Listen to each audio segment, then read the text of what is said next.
بھلا تم نے اپنے پروردگار کی قدرت کو نہیں دیکھا کہ وہ سائے کو کس طرح دراز کر کے پھیلا دیتا ہے، اور اگر وہ چاہتا تو اس کو بے حرکت ٹھہرا رکھتا؟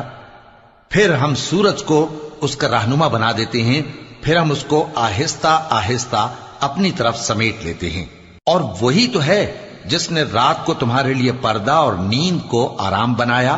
اور دن کو اٹھ کھڑے ہونے کا وقت ٹھہرایا، اور وہی تو ہے جو اپنی رحمت یعنی مے کے آگے ہواؤں کو خوشخبری بنا کر بھیجتا ہے، اور ہم آسمان سے پاک نتھرا ہوا پانی برساتے ہیں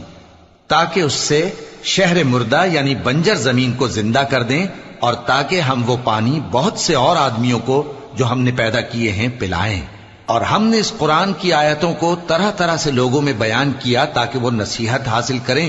مگر بہت سے لوگوں نے انکار کے سوا قبول نہ کیا۔ اور اگر ہم چاہتے تو ہر بستی میں ڈرانے والا بھیج دیتے،